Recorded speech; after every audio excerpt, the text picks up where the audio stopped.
let's talk about offense and defense when it comes to AI. Always been an arms race when you talk about, security.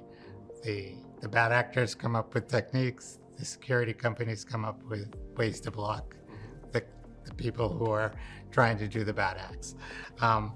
Agents are no different. They're simultaneously defensive and offensive tools.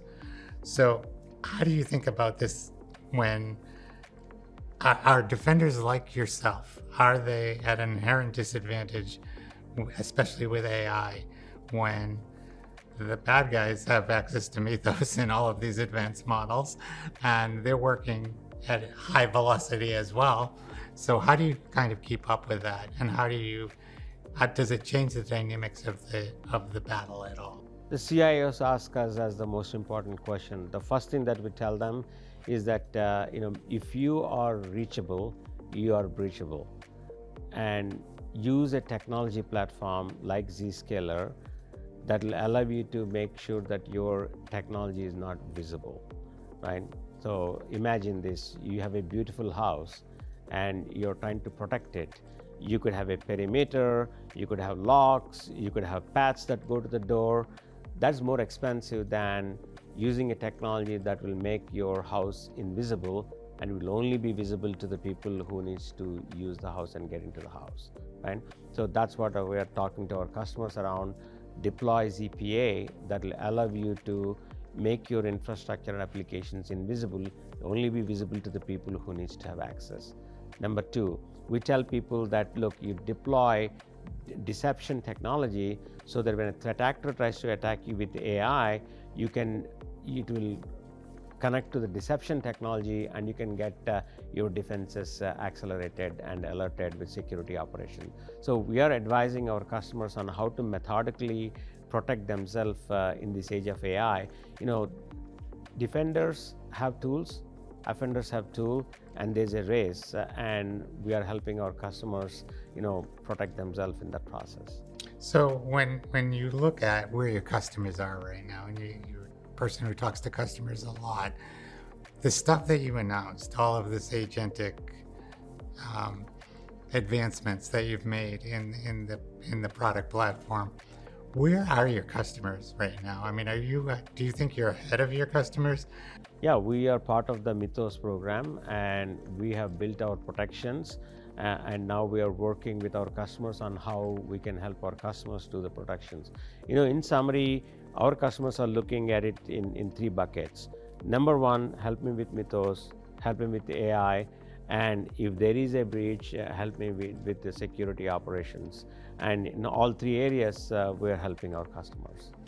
So CIOs and CISOs, by their nature, tend to be, they're conservative. They don't want to put their company in danger, so they tend to avoid the cutting edge. When you talk to CIOs and CISOs, what are you hearing about, these kind of new advanced tools? So there are some CIOs and some organizations who say, look, I want to permit by exception, or some people will say, I want to allow, but then disable by exception, right? So when we deploy Zscaler's AI security platform, our customers will have both choices.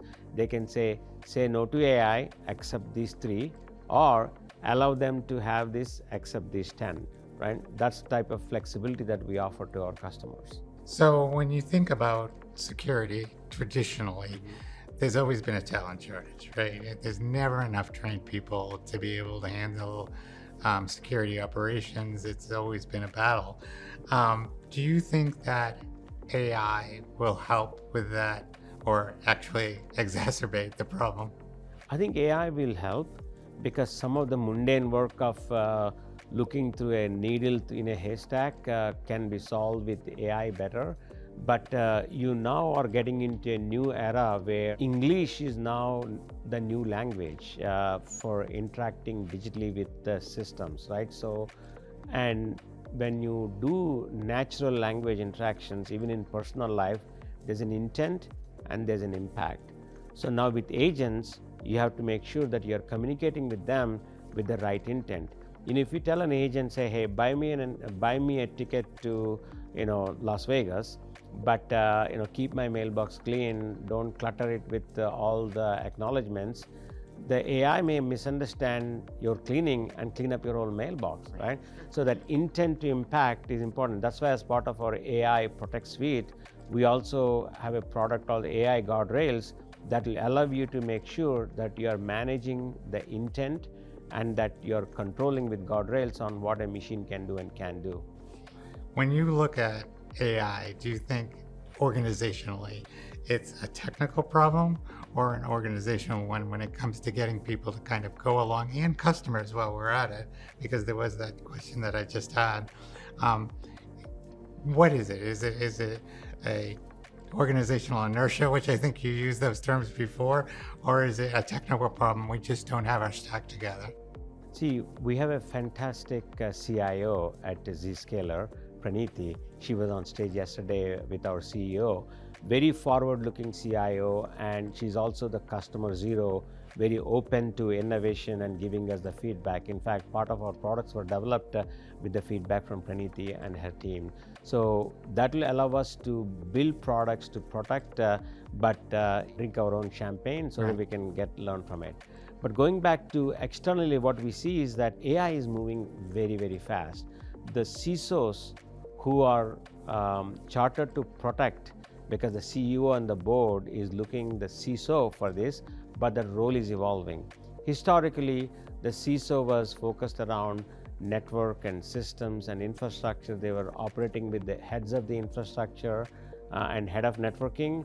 Now the profile is shifting because now the CISO has to work with the chief AI officers, chief risk officers to make sure what is your risk posture and how are your applications and data are going to be interacted around that policy, and how can CISO put a technology framework that can govern that policy. So in my mind, the CISO now has to evolve to become much more application-centric, data-centric, above and beyond the infrastructure centricities that they have. So there's a new breed of CISOs that will come in as a result of this, and largely the partnership between Chief AI Officer, Chief Data Officer, Chief Risk Officer, and Information Security Officer. If they have that good partnership along with the Head of Technology, they will quantum leap that company forward, both from a revenue growth perspective and also from productivity without causing any risk to the firm. So that's a lot of communication, though, across a lot of people who had a broad spectrum of a company. Right. If a company isn't hiring that forward-thinking CISO and is using the CISO that has to make that leap, how difficult is that? Well, I think that's why we have at Zenith Live, we have a lot of customer sessions and peer sessions so that we can interact with each other. Part of what the Z exec team is doing is educating investors, educating our customers, and creating channels and pathways for the CISOs and these future AI officers to say, hey, where the technology is going, where AI is going, how the technology stack is evolving, and how they can protect themselves. All right, well, this has been a fascinating conversation, and I want to thank you for your time. Ram, I had a good time talking. Thank you.